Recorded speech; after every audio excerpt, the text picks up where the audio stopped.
نحمده ونصلي على رسوله الكريم اما بعد فاعوذ بالله من الشیطان الرجیم بسم اللہ الرحمن الرحیم۔ اللہ تعالیٰ کی قدرتوں سے ڈرنا اور ان کی مہربانی، ان کی شفقت، ان کی رحمت، اس سے محبت کرنا، یہ دونوں معرفت الہی کے لازمی جزو ہیں۔ یہ نہیں کہ صرف محبت ہے، صرف محبت ہے، ڈر کوئی نہیں ہے۔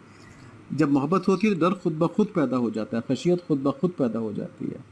جیسے روز حشر انبیاء علیہ الصلاۃ والتسلیمات کی ہمت نہیں ہوگی کہ اللہ تعالیٰ کے حضور یہ درخواست پیش کر سکیں کہ حساب کتاب شروع کر دیا جائے، وہ جو روایت میں ہے۔ اور جب آپ صلی اللہ علیہ وآلہ وسلم انسانوں کے حساب کتاب کی سفارش کے لیے آگے بڑھیں گے تو یہ نہیں کہ وہ سفارش فوراً کر دیں گے، وہ سجدے میں گر جائیں گے۔ اس وقت اللہ تعالیٰ نے کوئی خاص کلمات سکھائیں گے، ان کلمات کو پڑھیں گے تو پھر اللہ تعالیٰ پوچھیں گے کہ بتاؤ کیا کہتے ہو تم نا۔ تو یہ اللہ تعالیٰ کی عظمت ہے۔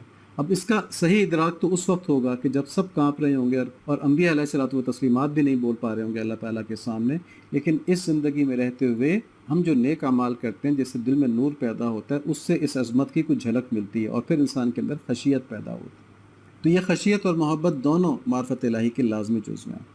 جن مسلمانوں کو ایسی کامل معرفت میسر آ جائے، صرف وہی شریعت کے اوپر کمال کے ساتھ عمل کر سکتے ہیں، ورنہ گناہ گاری کا کوئی نہ کوئی حصہ باقی رہے گا۔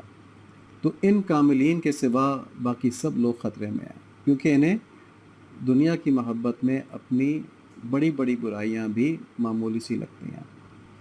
اگر لوگوں کے کہنے پہ، معاشرتی دباؤ کے تحت اپنی کسی خامی سے وہ آگاہ ہو بھی جاتے ہیں، سمجھتے ہیں کہ یہ برائی میرے اندر ہے، پھر بھی اپنے نفس کی غلامی کی وجہ سے اس کو چھوڑ نہیں پاتے۔ چھوڑتا آدمی اللہ تعالیٰ کی محبت میں ہے، ان کی خشیت میں ہے۔ اب گناہوں کو معمولی سمجھنا یہ انتہائی کم نصیبی ہے، انتہائی ناسمجھی ہے۔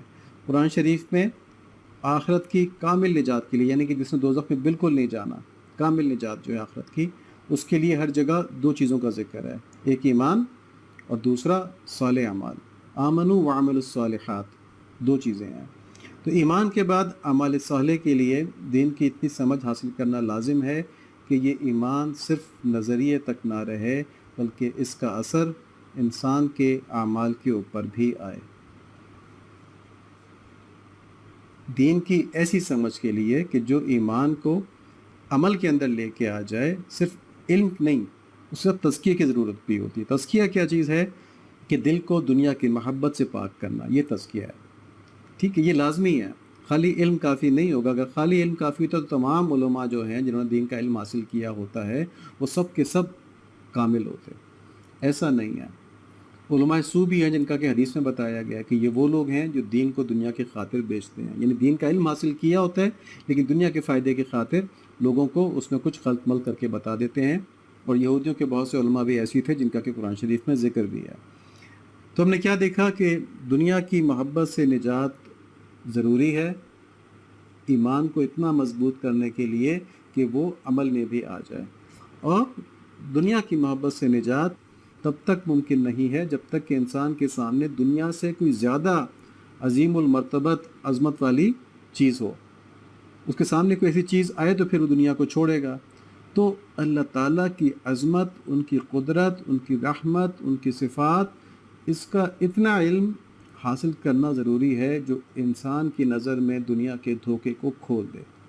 یہ دنیا کے امتحان ہے، یہ ایک دھوکہ ہے، اس حقیقت کو کھول دے، اتنی معرفت حاصل کرنا ضروری ہے۔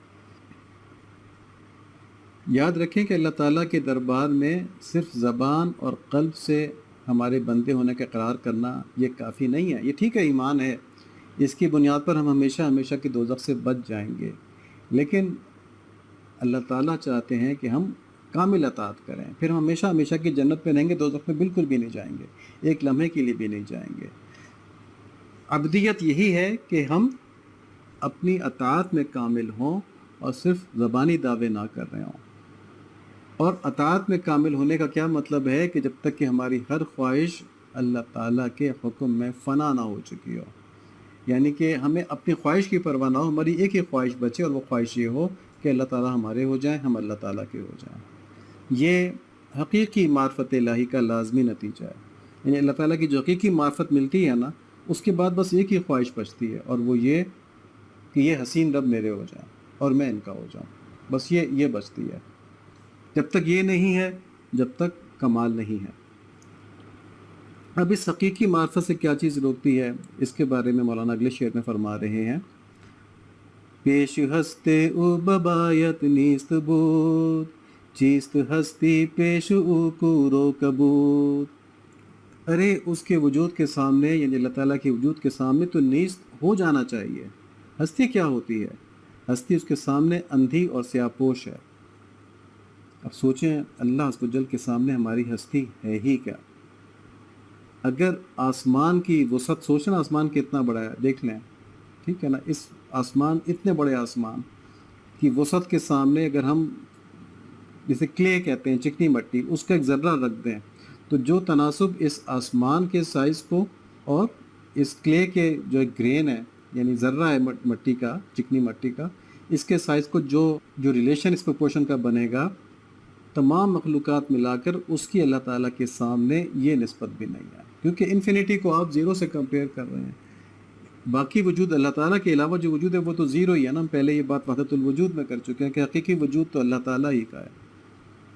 اللہ تعالیٰ کے سوا کسی اور چیز کا اپنا وجود نہیں، بلکہ اللہ کے حکم سے وہ موجود ہے، اور جب کوئی اللہ تعالیٰ کی طرف بڑھتا ہے تو اس پر یہ حقیقت حال کے درجے میں کھل جاتی ہے، اور پھر اس کو اپنا وجود بے معنی لگنا شروع ہو جاتا ہے۔ وہ ایک قول ہے نا کہ جس نے اللہ تعالیٰ کی معرفت حاصل کر لی اس نے اپنے آپ کو پہچان لیا۔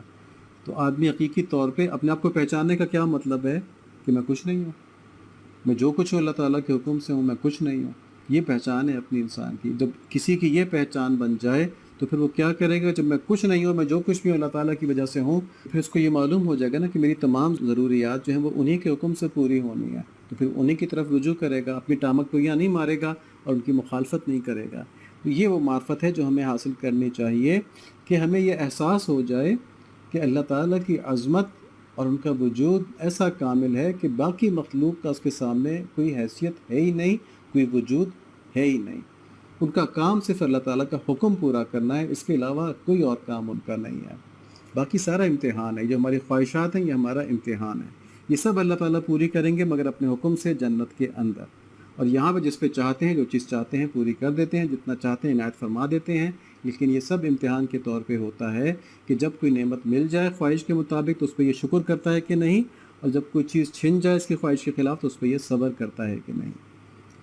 تو خلاصہ کیا ہوا کہ جب کسی کے اوپر، کسی کے قلب میں اللہ تعالیٰ کی محبت کا، اللہ تعالیٰ کی عظمت کا، اللہ تعالیٰ کے حسن کا دریچہ کھلتا ہے، کھڑکی کھلتی ہے، اور اس کے اندر تجلیات آتی ہیں، تو وہ اپنی ہستی کو فراموش کر بیٹھتا ہے۔ پھر اس کی خواہشات کہاں رہیں گی؟ وہ تو اپنے آپ کو ہی کچھ نہیں سمجھتا، اور جو ایسا نہ کر پائے مولانا فرماتے ہیں کہ وہ اندھا ہے۔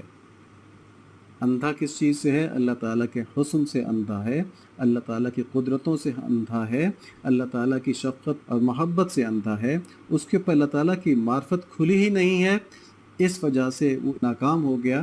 اور نہ کھلنے کی وجہ وہ یہ بتاتے ہیں کہ اس نے ایک ایسا سیاہ لبادہ اوڑھا ہوا ہے جو نور ہدایت کو اس تک پہنچنے ہی نہیں دیتا۔